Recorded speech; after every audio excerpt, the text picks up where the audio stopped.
California's Gold is produced in association with KCET Los Angeles and is seen statewide on California Public Television. This series is endorsed by the California Teachers Association, the California School Boards Association, and the California Library Association. It's like stepping back in time. Moving images of what life was like for Japanese Americans living in California back in the 1920s and 30s. Home movies that capture family and friends and community. Home movies that are very much a part of California's gold.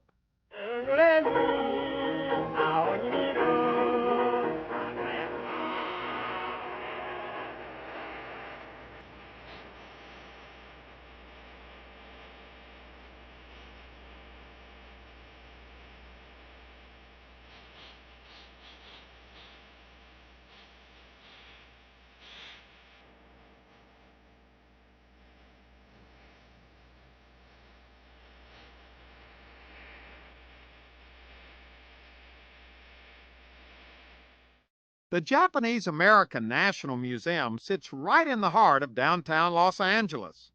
It's here I met up with Karen Ishizuka, who's the museum's senior curator, and the person responsible for gathering together this rather remarkable collection of early Japanese American home movies. Well, here we are inside the Japanese American National Museum. How long has this museum been a part of the landscape here in Los Angeles? You know, the museum has been here since 1992, but the building has actually been here since 1925. And that was when it was built as the home of the Nishi-Honganji Buddhist temple here. Okay, so I've seen the outside. Right, over there right. On the side. It still looks like a temple. Yes, yes, yeah. Now, the exhibits here, you have changing exhibits. You have people over here who are actually working on genealogy, on their family records. There's all kind of stuff going on here. Yeah, there's the War Relocation Authority camp records that people go and look up.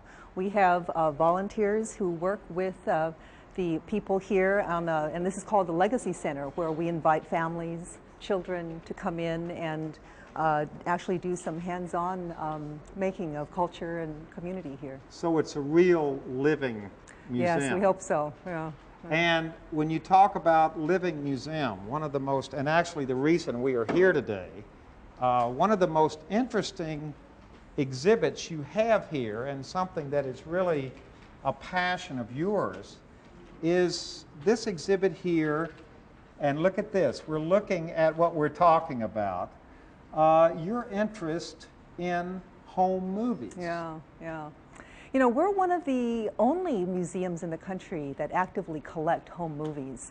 A lot of home movies haven't really been seriously considered as for the study of history and culture. But like documents, like archives, three-dimensional objects that other museums collect, home movies are really historical artifacts. And they really reflect the time and the people of the times.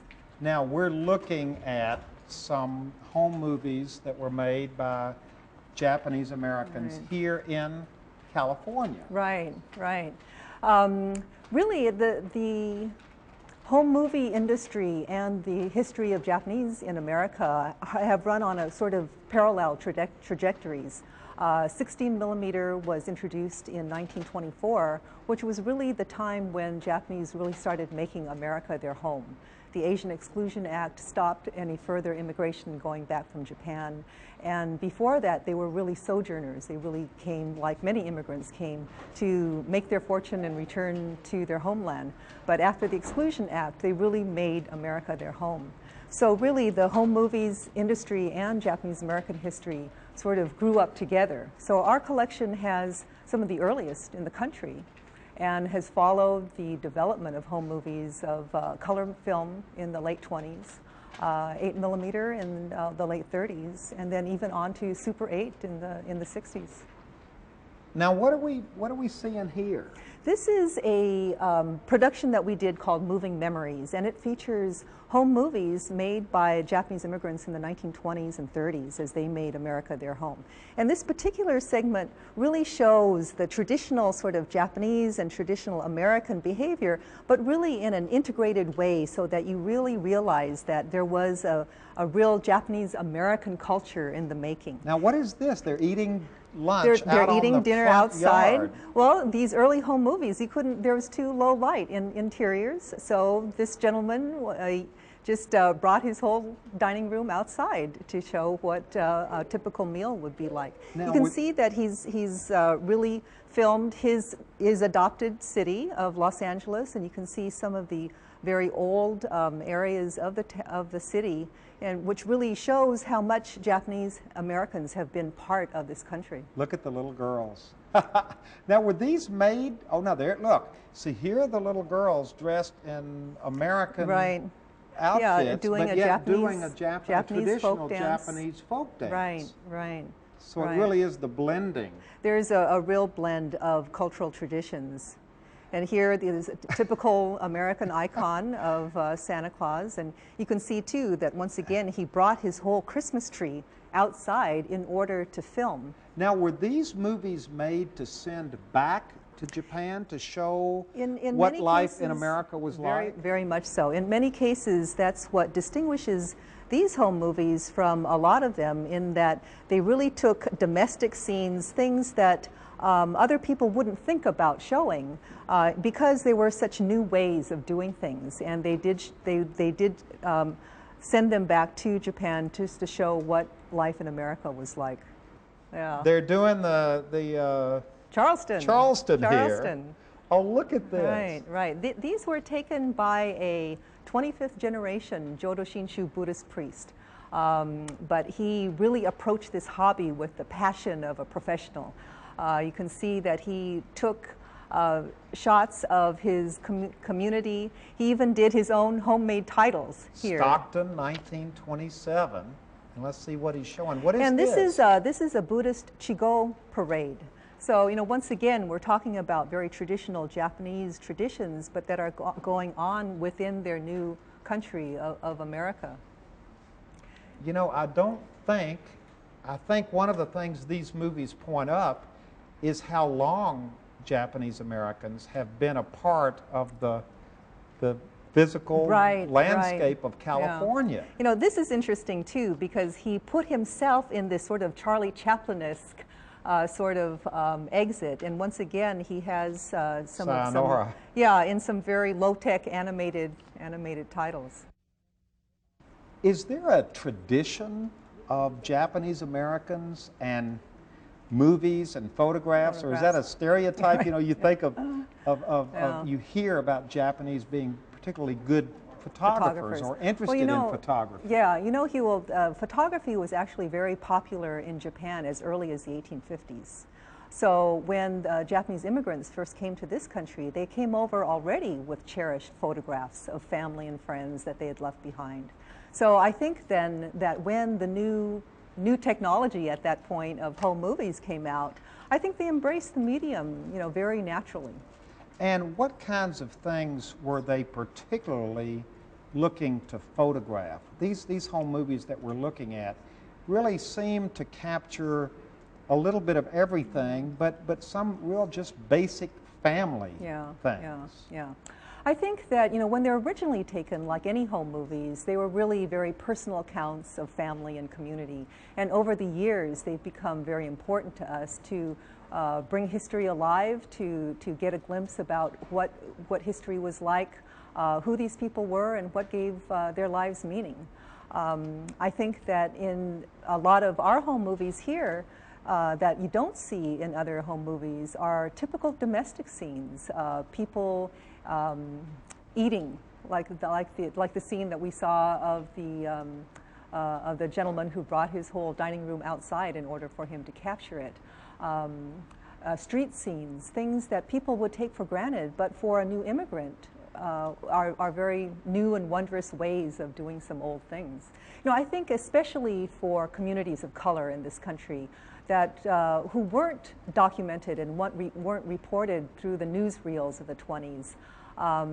Some of these home movies and family photographs may be the only visual documentation that we have of really the rich diversity that has always been America. So they become even more important, not only for the ethnic community, but for all Americans to show our very rich culture and heritage.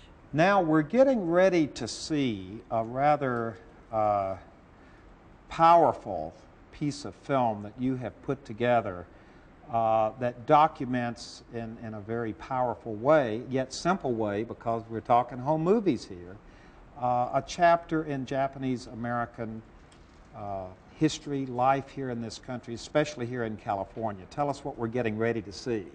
Well, during World War II, America, as you know, was at war with Italy, Germany, and Japan. But because of the racism, the history of racism, and specifically anti-Japanese sentiment that was so rampant in California on the West Coast, the U.S. government incarcerated en masse what turned out to be about 120,000, a little over 120,000 Americans of Japanese ancestry in what has come to be called America's concentration camps for the duration of the war.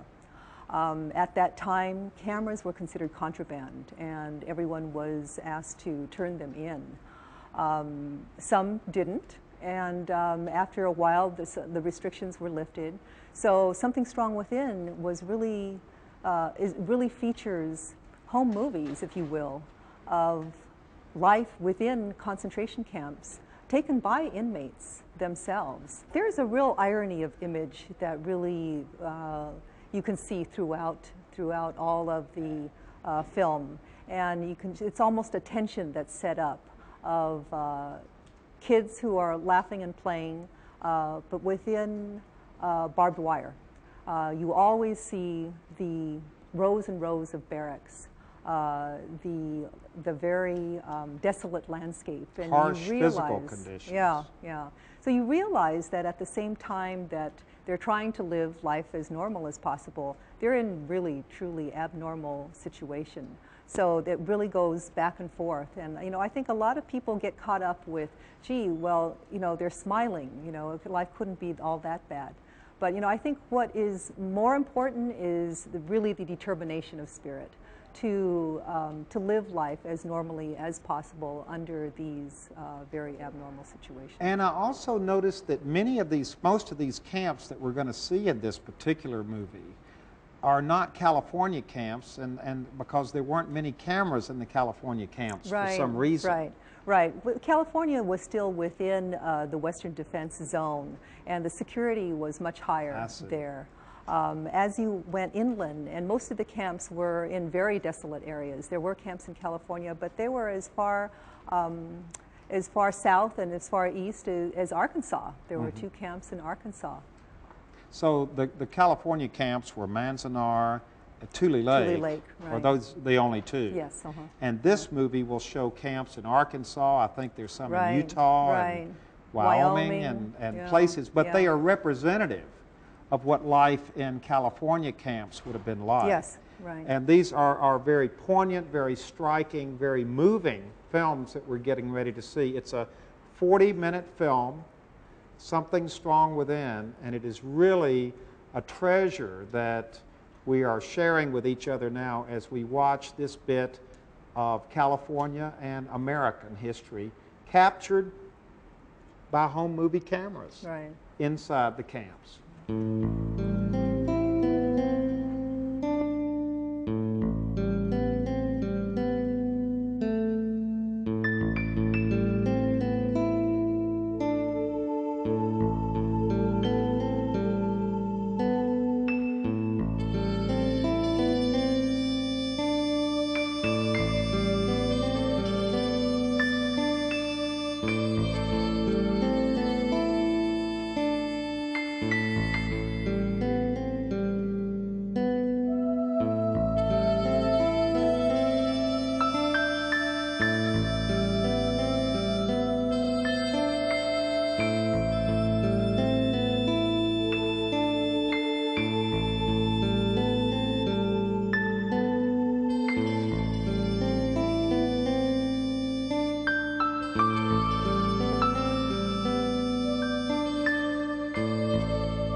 Karen, I think what I find so powerful about the movies we have just seen, and quite frankly about the movies that capture the lighter parts of just everyday life, is the ability of home movies to get right to it. They're not big productions, they don't gloss anything over. They just show life, document life, as it really is for all of us who are just going through ordinary day-to-day living. Right. They really document what the newsreels missed. They fill in the cracks. They fill in the cracks of a mythical melting pot that is America. They really, our early things really remind us of the pioneer spirit that made America. The camp footage really holds a mirror up to some of the darker chapters of American life. And some of the post-war things, because the tradition goes on, the post-war and from the Super 8 and into camcorders now, really shows the sort of resiliency of human nature and the spirit of community that really goes on.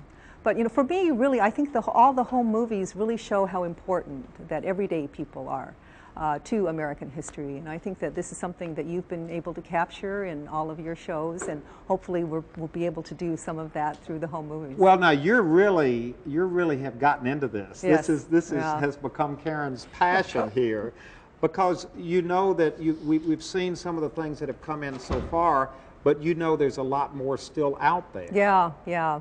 It's still a finite number. Home movies, there weren't a lot of people doing them, but we'd sure like to find those that reflect the Japanese American community.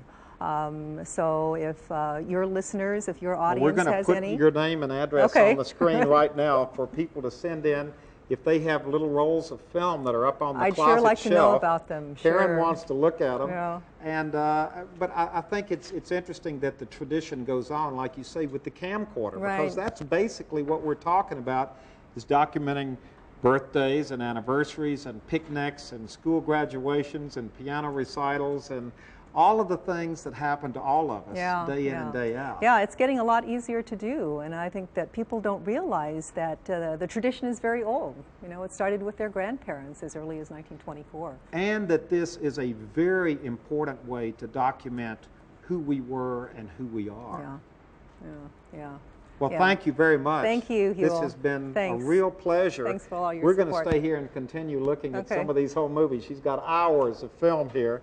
But as we end our program, we're going to show some footage that was made after the war. There's some footage of a memorial service that the Japanese Americans had at the site of the Manzanar camp here in California back in 1946-47. And some footage made at Nisei Week in Little Tokyo here in Los Angeles back in 1950. More wonderful footage, part of our culture, part of our heritage, and it's a story that is continuing, because all of us who are shooting, well, this will be part of history someday, what we're doing. It's all part of our heritage, of our past, and all very much a part of California's goal. Goodbye, everybody.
Well, hello everybody, I'm Huell Hauser, and I sure hope you enjoyed this adventure. If you'd like to see it again or share it with your family or friends, or perhaps donate a copy to your local school or library, it's available on video cassette and on DVD. All you have to do is call 1-800-266-5727 and we'll be glad to send it to you right away.